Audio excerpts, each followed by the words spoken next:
Assalamualaikum warahmatullahi wabarakatuh. Selamat pagi, salam sejahtera untuk kita semuanya. Sebelumnya di sini kami dari kelompok Konsul Kampus ingin mempresentasikan hasil panel proyek kami di mata kuliah e-bisnis. Oke, langsung saja untuk yang pertama perkenalan. Di sini kami beranggotakan 5 orang. Yang pertama ada Habib Muhammad Abdul Basir dengan NIM 18112232. Kemudian ada saya sendiri Eka Kurniawan Arisandi dengan NIM 18112209. Kemudian ada Muhammad Asyari Rehansyah dengan NIM 1811-2193. Dan ada juga Dimas Yulendra dengan NIM 1811-2172. Kemudian yang terakhir ada Andi Setiawan dengan NIM 1811-2230. Oke, untuk ringkasan bisnis. Konsultan Pus adalah sebuah startup yang bergerak di bidang pendidikan. Startup ini bertujuan untuk memberikan konsultasi kepada mahasiswa yang mengalami permasalahan pada perkuliahan. Jadi, jika mahasiswa memiliki permasalahan selama perkuliahan, akan didampingi oleh konsultan untuk memberi saran dan arahan. Itu untuk ringkasan bisnisnya. Kemudian untuk latar belakangnya. Latar belakangnya adalah permasalahan mahasiswa yang setiap tahun semakin bertambah membuat kami bergerak untuk membuat sebuah media konsultasi berbasis online. Ingat ya, online. Nah, kemudian permasalahan mahasiswa yang dapat mencakup permasalahan akademik dan non-akademik. Selama ini, sebagian mahasiswa bingung untuk menanyakan atau konsultasi permasalahan perkuliahannya kepada siapa. Membuat mahasiswa menyimpulkan dan membuat masalahnya sendiri. Menyelesaikan masalahnya sendiri, maaf, salah. Yang mungkin banyak salah dalam memutuskan sesuatu. Oleh karena itu, di sini konsultan kampus itu ingin membuat menyelesaikan permasalahan mereka gitu ya terkait pemilihan mata kuliah yang akan bukan mata kuliah ya lebih tepatnya fakultas yang akan mereka pilih dan program studinya apa yang mau dipilih seperti itu. Kemudian untuk selanjutnya itu ada stakeholders. Di sini ada owners yaitu seseorang yang memiliki ide startup konsul kampus ini. Kemudian ada investor yaitu seseorang yang memiliki dana untuk diinvestasikan kepada startup untuk dapat berkembang. Kemudian ada karyawan tentunya ya, yaitu orang yang diangkat dan ditugaskan untuk menjalankan kegiatan perusahaan startup ini. Kemudian ada tentu saja pelanggan, yaitu seseorang yang dapat menggunakan layanan ya pada startup ini. Oke, mungkin dari saya itu selanjutnya akan dijelaskan oleh teman saya. Oke, selanjutnya ada manfaat dan fitur. Manfaat yang pertama yaitu konsultasi. Pada fitur ini, mahasiswa dapat melakukan konsultasi dengan chat atau menelpon langsung dengan konsultan. Yang kedua, terdapat tips. Pada fitur ini akan disediakan tips-tips dalam dunia perkuliahan. Yang ketiga, ada motivasi. Pada fitur ini disediakan sebuah motivasi perihal perkuliahan. Yang keempat ada forum. Pada fitur ini disediakan sebuah forum di mana mahasiswa dapat bertanya tentang permasalahannya atau berbagi pengalamannya ke mahasiswa lain. Lalu selanjutnya ada online untuk mahasiswa. Konsul kampus dapat diakses oleh mahasiswa di mana saja dan kapan saja, karena konsul kampus memiliki konsultan yang cepat dalam merespon dan membantu mahasiswa. Selain itu, konsul kampus juga menyediakan sebuah forum untuk membahas permasalahan mahasiswa agar mahasiswa dapat membantu satu sama lain. Keuntungan dari konsul kampus, yang pertama online, yang kedua konsultan berpengalaman, yang ketiga cepat dan akurat, yang keempat knowledge. Lalu kekurangan dari konsul kampus, yang pertama informasi masih sedikit, yang kedua belum banyak fitur. Lalu ada tujuan bisnis jangka panjang. Yang pertama, media konsultasi online terbesar di Indonesia. Yang kedua, menjadi startup yang berperan penting, mempunyai profit yang tinggi.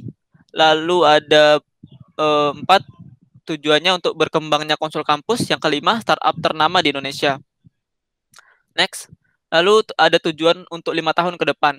Yang pertama, membuat konsul kampus dikenal oleh masyarakat Indonesia. Yang kedua, mengembangkan aplikasi konsul kampus sampai tahap final. Yang ketiga, memperbanyak fitur agar pengguna lebih tertarik. Next. Lalu ada SWOT analisis. SWOT itu artinya strength, weakness, opportunities, dan threat. Yang pertama strength. Strength Konsul Kampus adalah menggunakan platform berbasis online yaitu aplikasi Android. Yang kedua, mempermudah mahasiswa dalam mengatasi segala masalah perkuliahan. Weakness-nya yang pertama, informasi yang diberikan pada tips dan motivasi belum banyak. Yang kedua, kurangnya kesadaran untuk berkonsultasi pada mahasiswa jika terjadi masalah. Lalu opportunities, yang pertama, aplikasi yang mudah digunakan di mana saja dan kapan saja.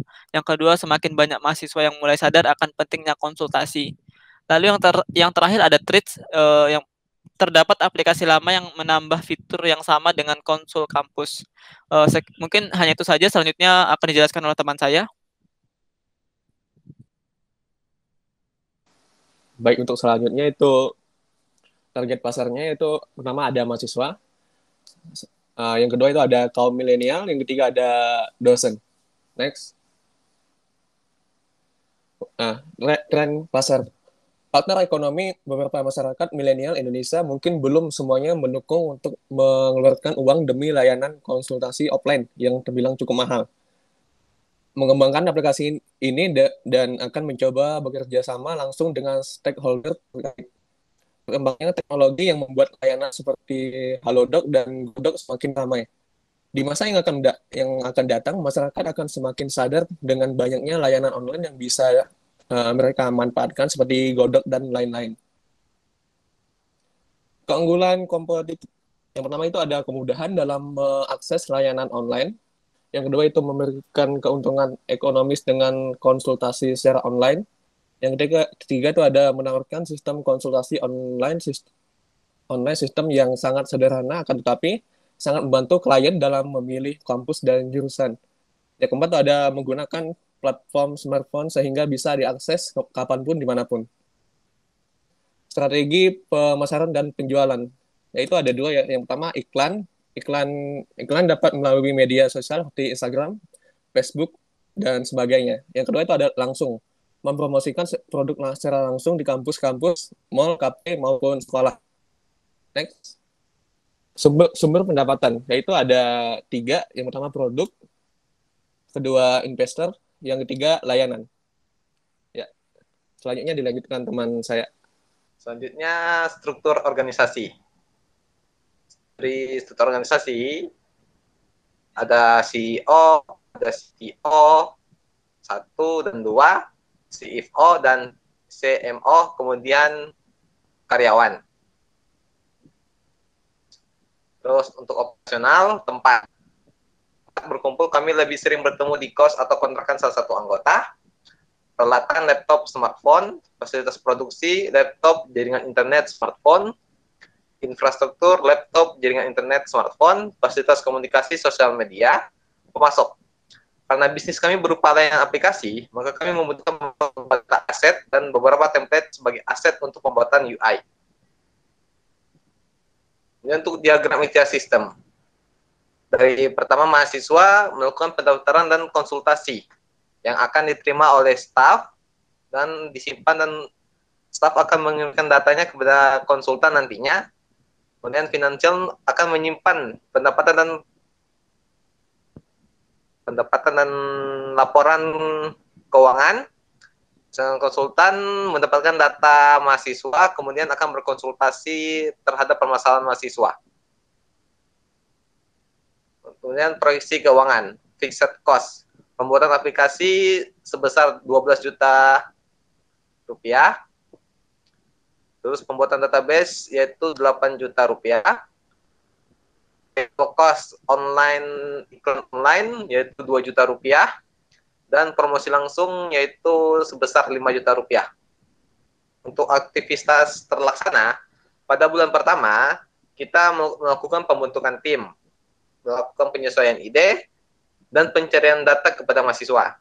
Pada bulan kedua, kita melakukan analisa poin-poin kebutuhan dan fitur utama aplikasi. Kemudian di bulan ketiganya, kita melakukan pembuatan aplikasi Konsul Kampus di awal. Dan untuk bulan keempat, kita melakukan perilisan beta version dari Konsul Kampus. Dan bisa dicek oleh mahasiswa sambil menunjukkan proses development. Kemudian bulan kelima, Konsul Kampus sudah mencapai versi final dan siap dirilis.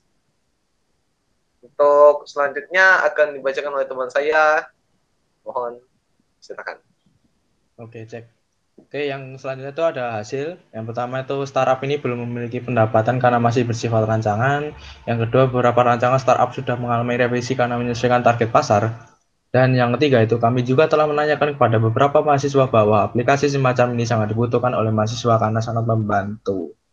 Oke, selanjutnya itu ada evaluasi, itu ada faktor pendukung, itu tim yang cukup berkompeten, lalu ada layanan online, lalu ada masyarakat Indonesia, terutama kaum milenial yang sudah mulai melek tentang teknologi. Sedangkan faktor penghambat itu ada yang pertama itu ada hambatan untuk memperkenalkan aplikasi ke publik selama pandemi, dan batasan mengembangkan fungsi dari aplikasi. Untuk resiko bisnis itu ada dua juga, tidak dapat mengembangkan aplikasi dan kegagalan dalam mendapatkan investor. Kesimpulan, startup konsul kampus adalah sebuah startup yang bergerak di bidang pendidikan. Startup ini bertujuan untuk memberi konsultasi pada mahasiswa yang mengalami permasalahan pada perkuliahan. Jadi jika mahasiswa mengalami permasalahan selama perkuliahan, akan dapat didampingi oleh konsultan untuk memberi arahan dan saran. Startup ini memiliki aplikasi yang bernama Konsul Kampus. Konsul Kampus memiliki fitur konsultasi, tips, motivasi, dan forum yang dapat digunakan oleh penggunanya. Konsul Kampus ini lebih cocok untuk mahasiswa walaupun dosen atau anak sekolah dapat menginstalnya. Selain itu juga membantu mereka, apalagi buat dosen dan anak sekolah yang ingin menuju ke dunia perkuliahan. Konsul Kampus ini mirip seperti sebuah konseling tetapi menggunakan platform online sehingga bisa diakses dimanapun dan kapanpun. Untuk mockupnya itu seperti ini. Yang pertama itu ada login, lalu di sini buat mockup buat chatting nanti buat konsultasi, lalu di sini ada buat tips-tips entah tips perkuliahan dan lain-lain. Lalu selanjutnya itu ada motivation, jadi di sini nanti ada motivasi-motivasi itu, dan konsul forum nanti di sini ada bagi yang ingin bertanya atau ingin membagi kisahnya di perkuliahan gitu. Oke, itu aja presentasi dari kami. Apabila ada salah kata, mohon maaf. Wassalamualaikum warahmatullahi wabarakatuh.